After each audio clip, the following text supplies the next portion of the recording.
Hey guys, my name is Kendrick and welcome to ENFP Mail.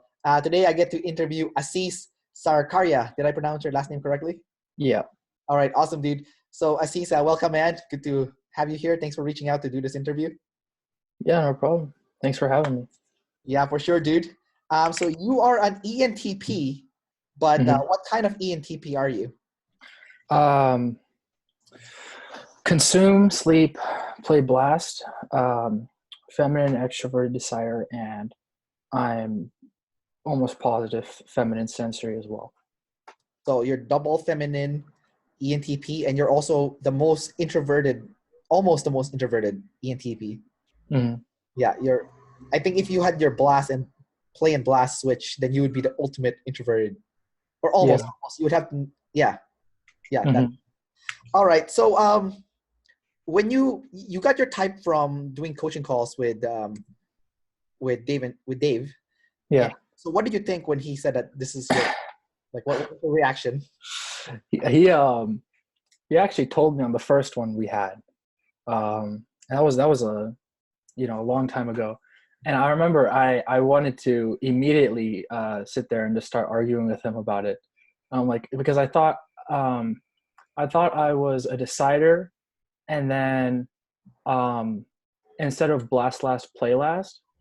I didn't really understand blast that well, though. So once it was I think right after that or something, they started talking more about blast, and then it's been a focus on the class ever since. But it really took me a while to understand the observer decider dichotomy, because at that point I wasn't really in touch with my emotions, because I hadn't like the one thing that I'd be able to look back to and be like, oh right, that right there says I'm an observer and not a decider. I was still going through that, and so it was sort of like blocked off to me, so I couldn't think about that at that time. But now I've come to terms with it, and it makes a hell of a lot of sense. So yeah. What made you kind of realize that it was accurate? Like that sense.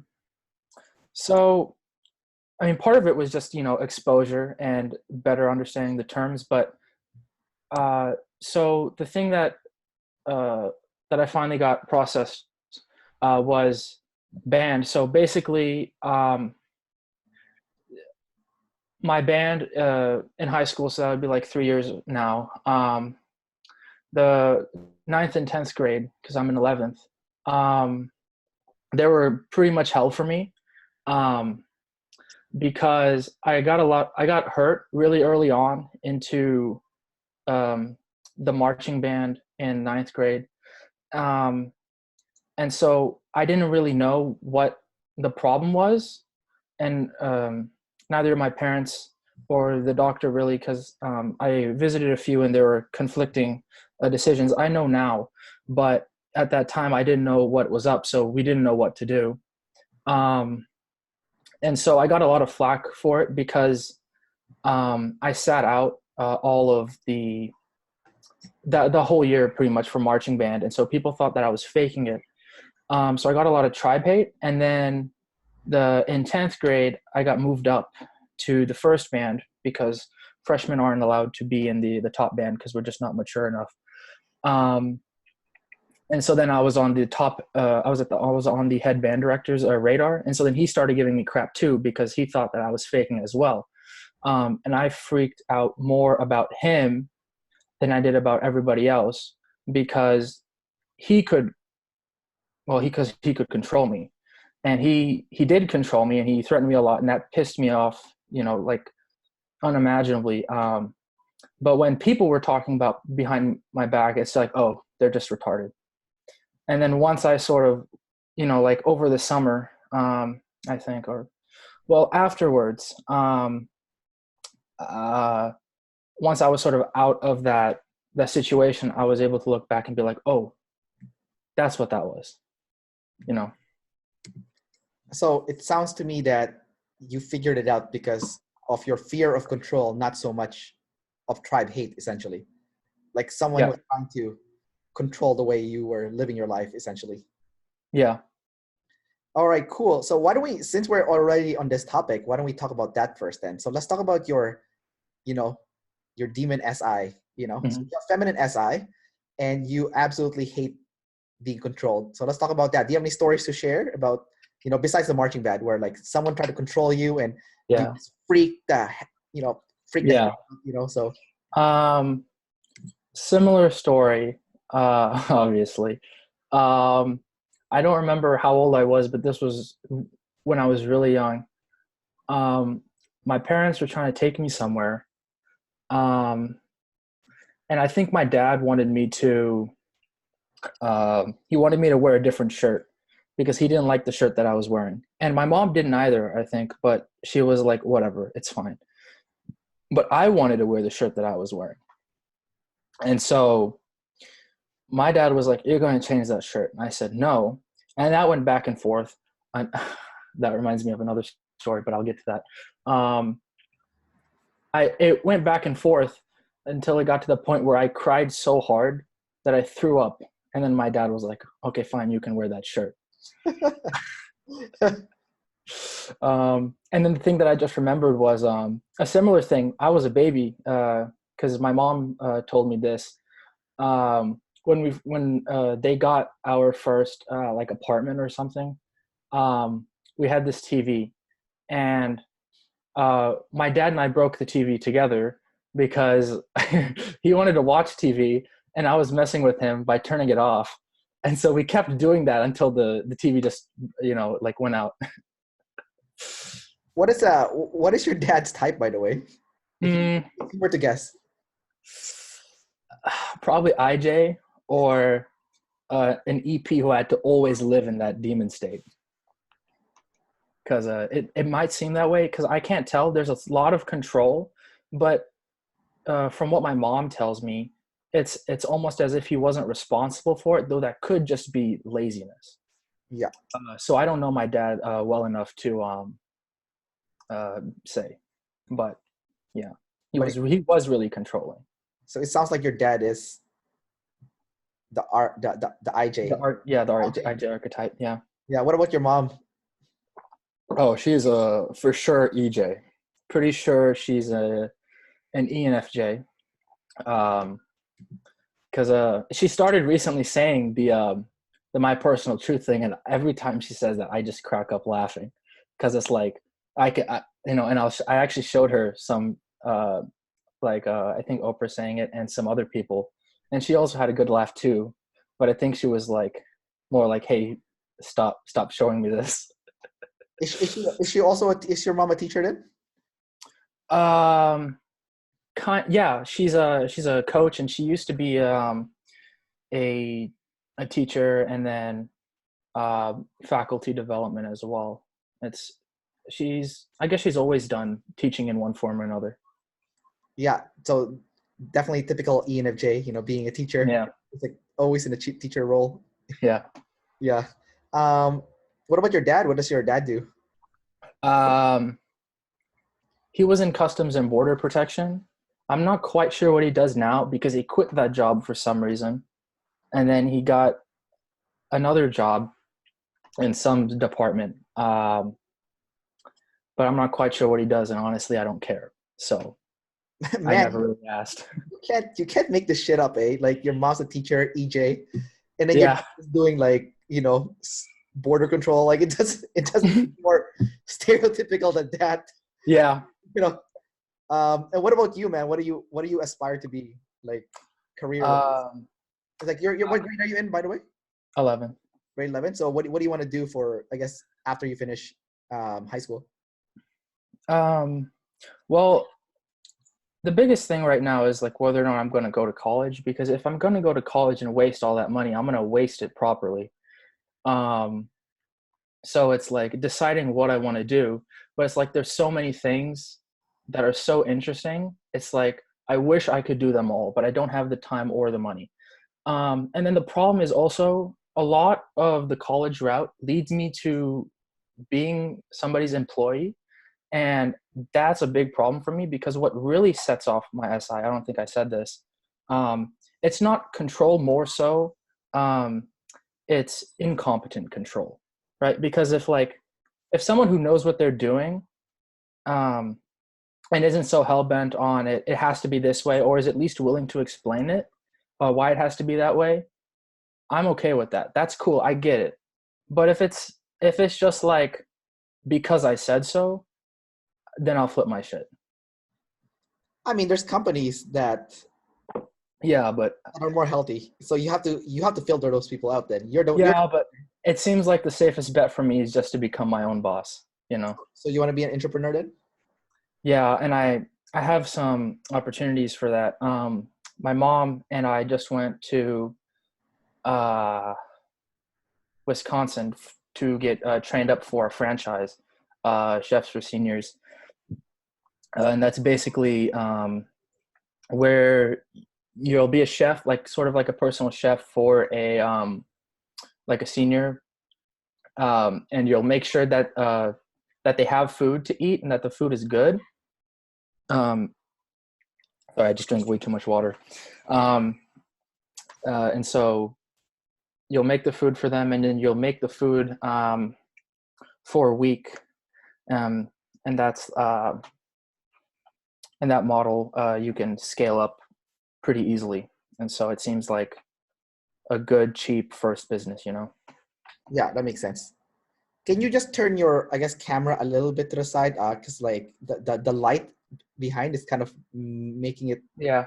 I could also turn off the light. Yeah, that's perfect. That's perfect. Yeah, that way. Yeah, that direction. Is this good? Or is it too dark now? Huh. No, that's fine. That's fine. It's actually better in a way, but that's that's a little bit better. Okay, yeah, it was just so bright. So anyways, you want to be an entrepreneur and you're gonna do the senior chef thing. Mm-hmm. That's your goal. Do you like cooking? Because like that's a lot of SI, right? Step by step. Like, yeah. You know, like you have to use your SI a lot when you're cooking, right? It's like when you have a recipe, it's step by step. Yeah. That's a lot better than SE though. So, but then I won't be cooking for now anyways. I assume that I'll have to at some point, and that I should, you know, because if I'm going to be operating the business, I should at least know how to do everything. But I wouldn't be one of the chefs for a while because I'm not old enough to. That'd be like after I turn 18, and then maybe even then not so much, because I'm not so sure how you know an old person would react to someone so young doing that. Yeah.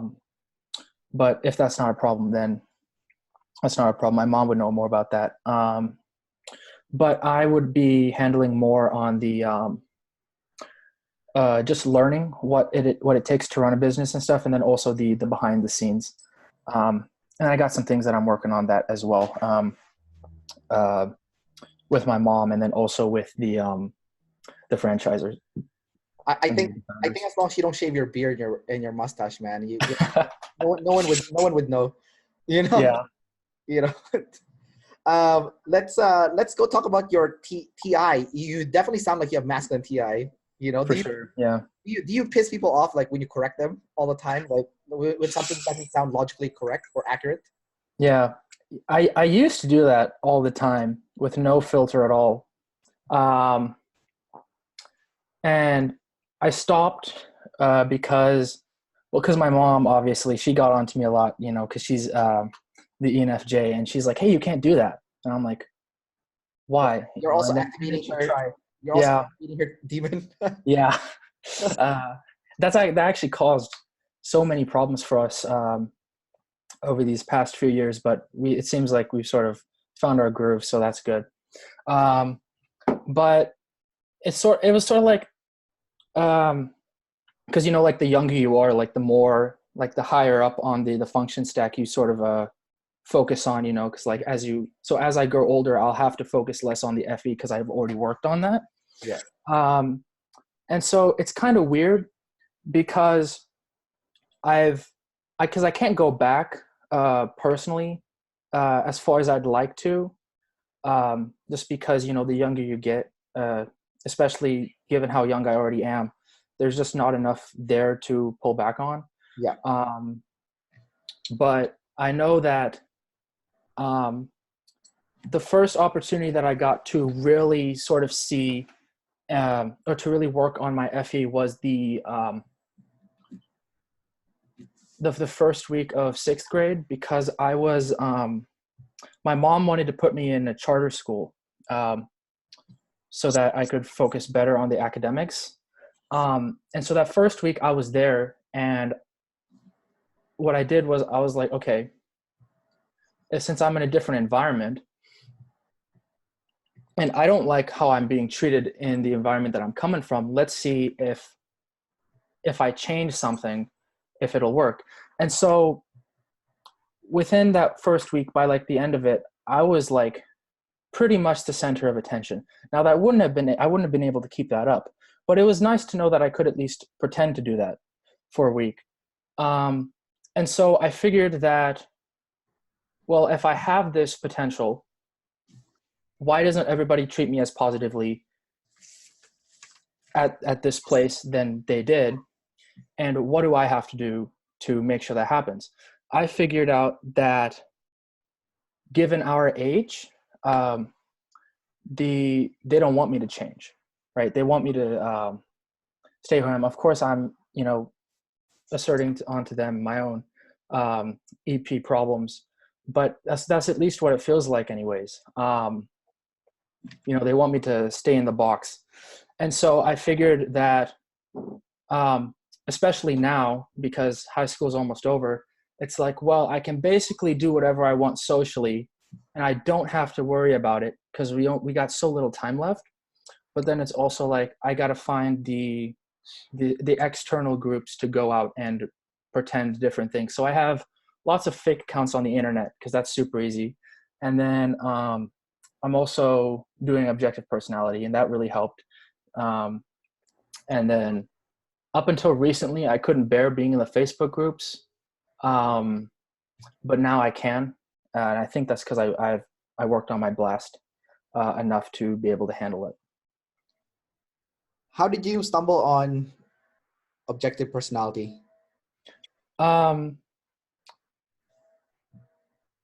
So an online friend told me about it, and I was like, oh, hey, I did this before, because I've always been interested in these sort of online tests, you know, because, you know, even if they're not accurate, because I mean, like, you know, the introverted decider, I know who I am. I thought it was cool to just see like how other people described it. And so I had taken the 16 personalities test before, but it wasn't until this time that I realized, or that I was sort of like, hey, there's something here. And so then I went on to YouTube, and I basically tried to get as much as I could get my hands on.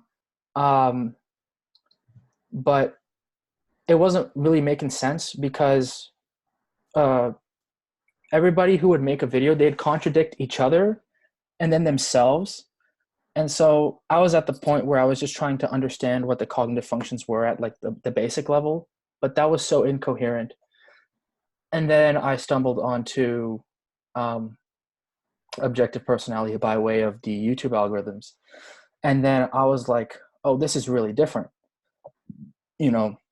And so then I watched all of that, absolutely blown away.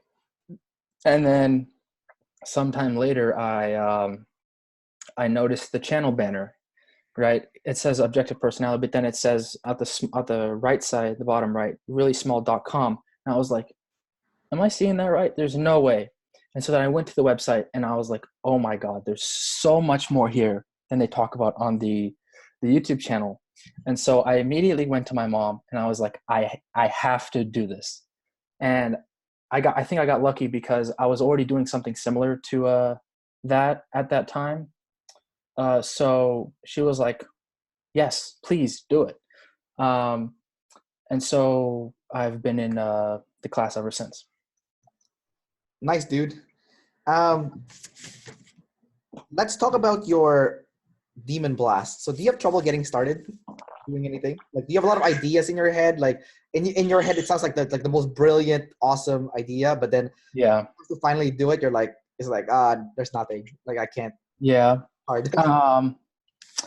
It's kind of weird though, because it's like the more I do it, the more I realize just how much I was psyching myself out of like actually getting stuff done. Yeah. But it's sort of like getting over the fear, but then like coming to terms with just how incompetent I really am at that, you know, because it's like I was sort of overestimating my ability, and then sort of also overestimating the fear. And so both of those things have come down, which is helped, because that sort of gets the getting started part into place. So like the biggest thing was with my homework. I wouldn't do my homework. I would do it like right before that class. And so that was one of the things I worked on. It was actually doing my homework at home. And so that really worked out. And then I tried to do my homework at home, and then I tried to get it at a specific time. But then what I realized was that I was sort of moving too fast. And that's sort of one of the things the process where I'm at is sort of like understanding where my limits are, and then taking it slowly from there. Because I've been burned one too many times, and I'd rather not have that happen again. But I've sort of found that like when I take things slowly, I can actually do more. And so that's something that I wouldn't have ever thought possible before.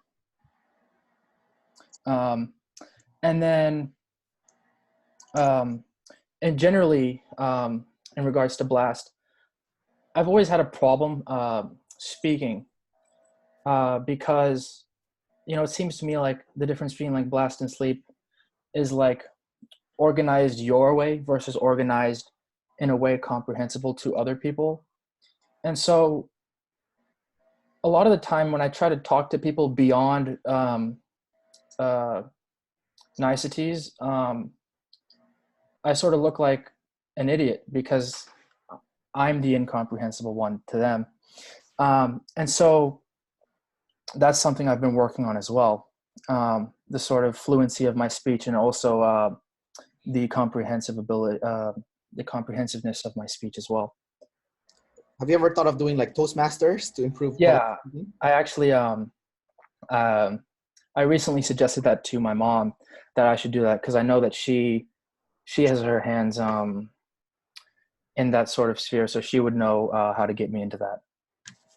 Yeah, definitely recommended. Like I've done it for many years. It definitely helps. Yeah, that's actually what I thought about when I was starting it. I thought of you because I was watching your interviews and you mentioned it, and I was like, I should do that.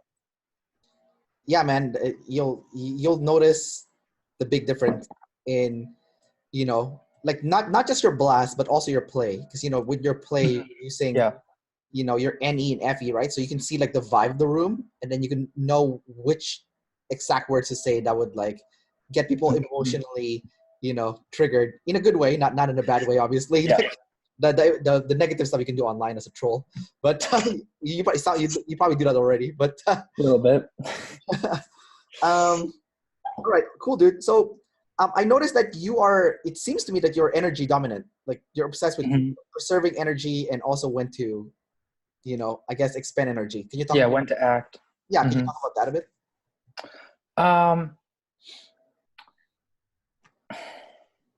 That's actually one of the things that I haven't really discovered, but I know how it applies to me more generally. How I always sort of find myself looking for what's like the point of it, because if it's like the information is cool in and of itself, right? But it's like, what do I use it for? That's always sort of what I'm after. And so just recently I sort of found myself catching myself saying that. And that's also one of the things that objective personality has helped me with, is sort of like making myself an observer to my actual actions. But I sort of just recently I was talking with my mom at night, and she was explaining to me some aspects of her business that she wants to teach me in, and she can be quite long-winded at times, and so I found myself saying a lot, okay, what's the point? What do you want me to use this for? And then also in the Facebook group, just today, I think, there was some sort of question about whether or not we live in a simulation. And my answer was that it doesn't really matter if we do or not, because the information is only useful insofar as we can use it for something. So like just us living in a simulation doesn't really change anything, right? It's just like, oh, now we know, you know? Now what? Do we yeah, it's like why does it matter? do we EP rebel through the simulation? Yeah, it's like if we rebel, we're dead, right? But it's like maybe that's what they want us to do. Right. Yeah, there's a lot of theories in regards to that, but I won't go into that because we'll be in another rabbit hole, and we don't want that to happen. So you're a double decider. So are you pretty flexible with the tribe itself then? Or, I mean, you're self above tribe, so you obviously put yourself first, but do you try to strive for win-win, or do you just go yourself first? It's sort of like I try to, like Jordan Peterson's concept of reciprocity really, really resonated with me. Because it's sort of like with YouTube, it's the funniest thing. Whenever I have like a sort of an idea about something, I'll explore it using YouTube, and then like YouTube, like sort of, I guess it just knows, because of the algorithms, what line of thought I'm on. So it's like you watch the first 3 videos, all right, here's what you want.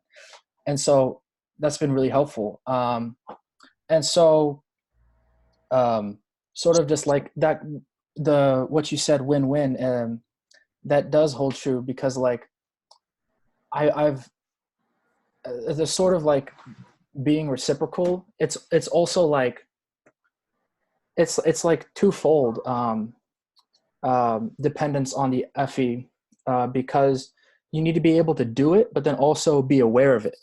And so doing it, I've sort of had lots of opportunity for that, but I didn't really put much thought into how to expand that until objective personality sort of was like, hey, this is it defined it, and then I was like, oh, that explains so much.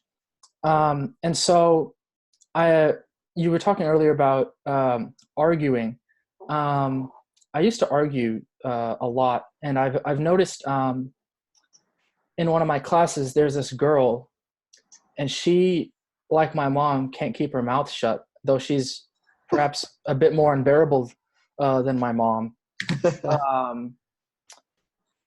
But I've sort of like because I can argue, but like she doesn't get it, so it's almost like I've sort of realized how to be like, all right, there's no point in arguing anymore, and sort of like have I'm more comfortable with my FE dictating what I do sometimes. Sometimes I'll step over my bounds and I'll regret it, but it's sort of like that's the part where the double deciding comes in. I'm gonna, of course, develop that more. Maybe the girl doesn't get what you're saying because you're not using any SI. Yeah, that's also a big issue that I have. Yeah, because like during this whole interview, I 100% understand everything you're saying because I'm also I have NE like you, right? Mm-hmm. But I can just imagine, like, SI or SE dominant Yeah. people. Actually, yeah, Like, what the hell is SC saying? Like, what is the fuck is this guy saying? my teacher, oh man, this was so funny. I remember it because I was in front of the class. Oh man. My calculus teacher, she is I'm pretty sure she's Savior SI, probably masculine. Yeah. Um and she had this thing where like she gave us a couple problems and was like, all right, if you go up and explain it, you get some extra points. And so I wanted to do that because I was like, oh, here's an opportunity to practice blast.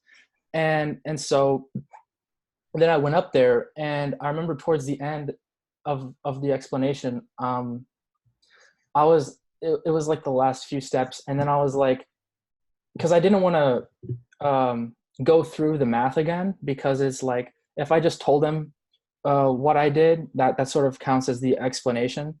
And so I got to the point to where you would put it, use the quadratic formula, and that's basically something that you write out a long amount of.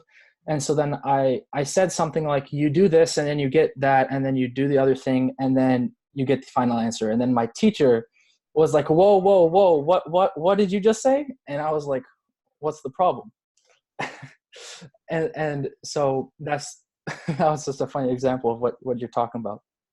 Yeah, you left out some SI because it was just a little bit. Like you knew how to do it, but it was too much work. So you rather just just screw it. Just I'll just talk about it. It's good enough. Yeah. But you can't do that in because like SI people or SI people would just think like, what the hell is this guy doing? Yeah. I want to talk about your masculine NE. So what's that like? Have you figured it out? Because most people, we've only had one clue so far how masculine NE and feminine NE works. So let's hear what your take on NE is. Okay. So it's sort of like the NESI, right? So I'm going to build up from there. So like, obviously it's what you develop first, right? Do you develop do you have an intuition before the facts are clear cut, or vice versa? For me, it seems like masculine or feminine is like, if it doesn't work, then what stays? So like if I have an idea and I've sort of collected the facts about the pattern, which one moves more, right? Because obviously they both need to move because it's wrong, but it's like I'm more inclined to be like, no, the pattern was right. It was just the facts were wrong, or perhaps the interpretation of the facts were wrong, or maybe the other person was wrong, but it's sort of like, and then from there, it's also I do seem to push with the patterns more, and then because I asked my friend, because he would know which one it would be, and then that's pretty much what he said, was that I developed the sort of theory behind it, regardless of whether or not I have the facts. But when the facts do come in, it's sort of like, does it match the pattern? And when he said that, I was like, oh, that kind of sounds like confirmation bias. And so then I was thinking about, so then what's the difference between masculine and confirmation bias? And it's like, well, confirmation bias then would also be any masculine function. And so then what confirmation bias must be is the inability to move your masculine function. And I guess I sort of got lucky in regards to my type, because the double activated TI means that I can I'm kind of aware of the sensory. And so the part of my observer workout plan is sort of understanding that they have to work together, right? Like try to get to the point to where you can double observe. And I got to the point where I got like a good sort of like base adage where what was it? Sensory without the intuition doesn't mean anything, and intuition without the sensory doesn't exist. You know, and so intuition basically serves to explain the sensory, and I think that's also the relationship between thinking and feeling. But then also it's like there's kind of like I guess a wonder as to how you can gather the patterns before you have the facts. And it's sort of like, so, you know, like how can you NESI and not only have SENI, right? And so it seems to me that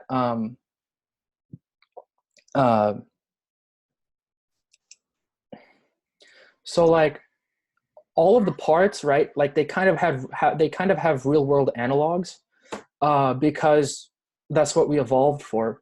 And so you can roughly equate OE to the world. And so depending on the letter of your extroverted observer, that's like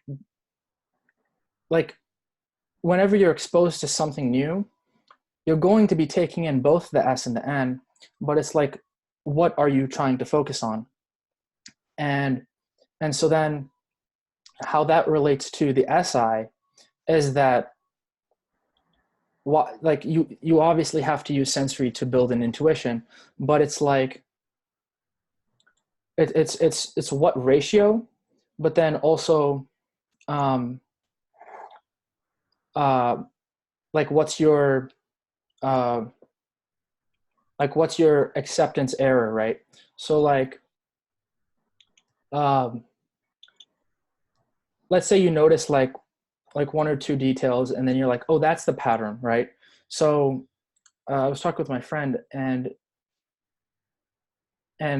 I came to the conclusion that it's kind of like, you know, this is oversimplified, but it's like masculine N will see one dot and be like, oh, that's the pattern. Whereas feminine N will see two dots and be, oh, there's kind of a pattern there. And so then, anyways, going back to NESI, it's sort of like, because so perception is an internal process, right? So it's like when you are taking in the OE, which is both the N and the S, how does it separate in your head, right? And that's kind of an unconscious process.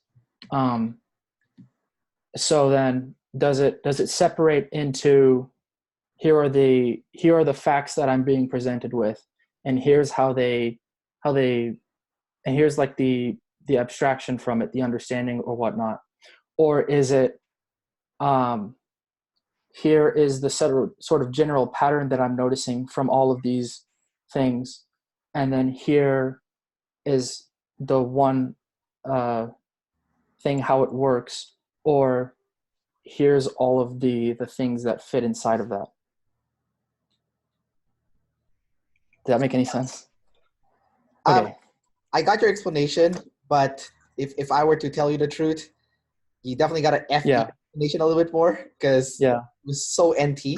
And you know, the problem with the NT heavy explanation is it gets a little bit boring. So just it's good, man. It's all good, man. I get what you're saying, though. Yeah. I'm not sure if I agree, but I'm not here to argue, because I have feminine any, and I don't see that explanation at all.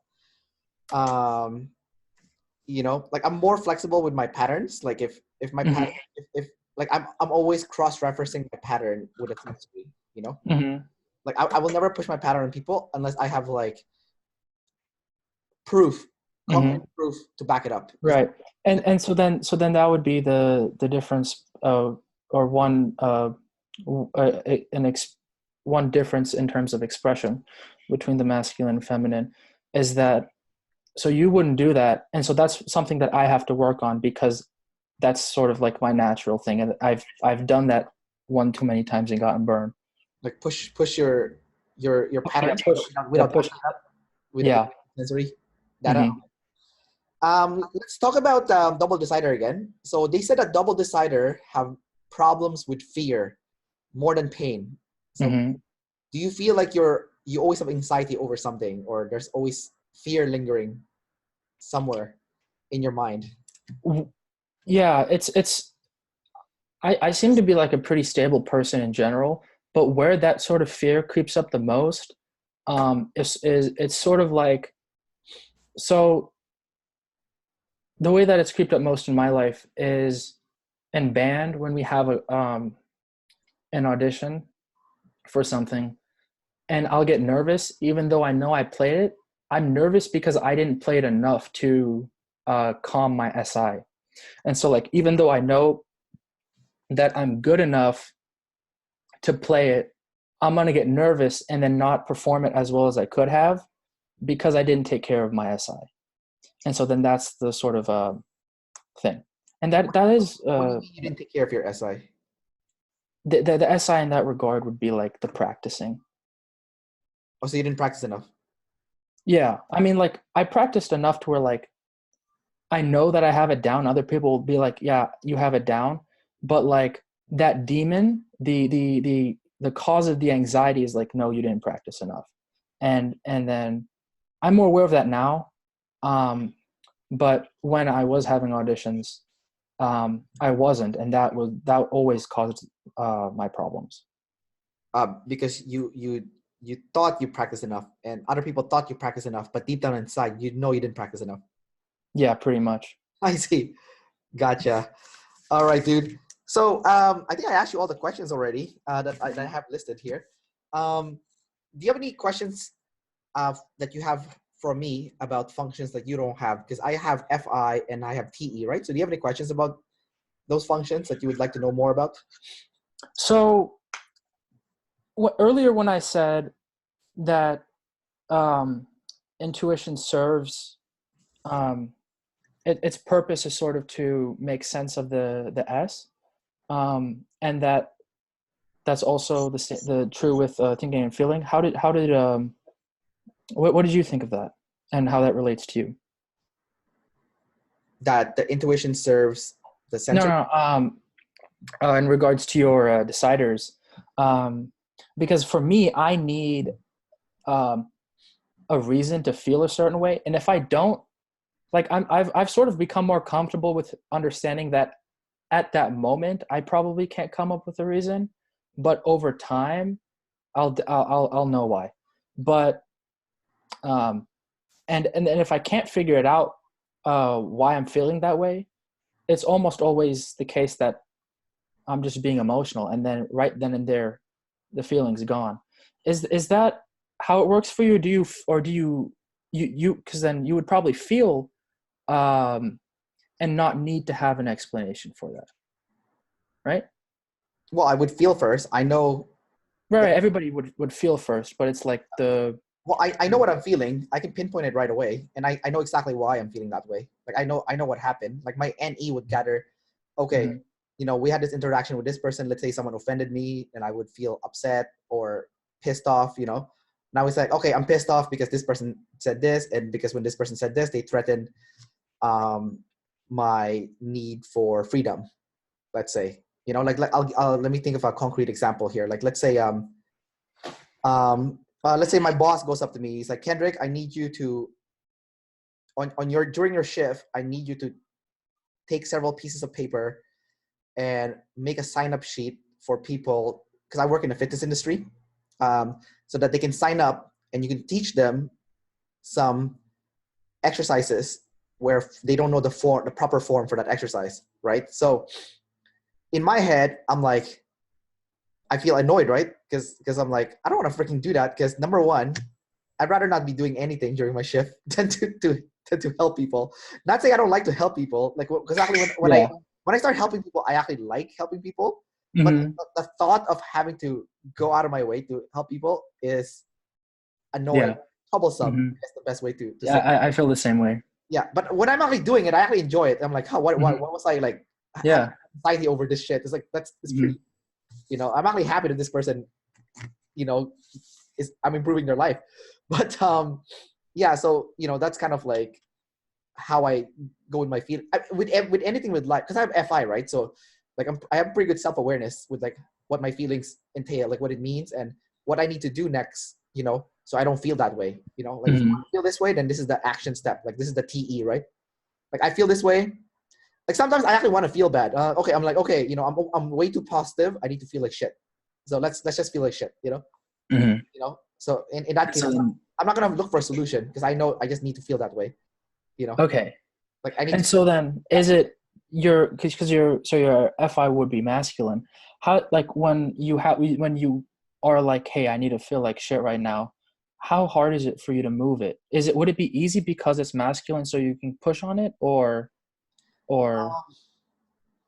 There's certain emotions that lingers on than others because I don't have feminine FI, but my girlfriend does. So for her, the feeling of hurt is what lingers on because of that feminine FI. But for me, the feeling of anger is what lingers on because of that masculine FI. So when someone pisses me off, that feeling of anger stays and lingers for a long time, and I dwell on it. And like sometimes if I'm driving in the car, I would kind of FI, SI, sleep, process, kind of like why I'm feeling that anger, and that feeling of anger would boil up again, and I'll be like, okay, now I know why I'm pissed off because of this person pissed me off, right? Mm-hmm. So, but it's not hurt. Like my girlfriend would feel hurt. She's like, oh, this person said this, and I feel so hurt, you know, like I feel so disregarded, and that my opinion doesn't matter, and like they won't leave me alone, you know. So you know, so feminine FI, it's a little bit different, but like I have feminine TE, right? So my execution is more unsure. Like I always need reassurance about the action steps that I'm about to take, even though someone already told me the right thing, and I probably know the right thing already. I still need to double check with the tribe to make sure that this is the right thing to do. And if the tribe gets pissed at me, I'll ask someone else in the tribe. You know, I need to ask several people to make sure that I can get confirmation that it's the right action step to take. Yeah. So that's pretty much okay. it. Yeah. I pretty much everything you're saying I relate to, just TIFE.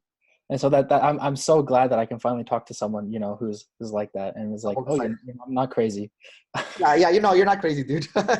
Yeah, we're both EPs, right? So yeah. So just a little bit. Yeah. All right, dude. So we're gonna wrap up the interview. So do you have anything else that you want to say before we wrap this up? Otherwise, you know, we're good to go. No, I'm good. I think I've had my my moment of blast for the day. Yeah. Awesome, dude. All right, man. Thanks for doing this again. Yeah, I'll say goodbye to everyone, and I'm gonna hit the stop button now.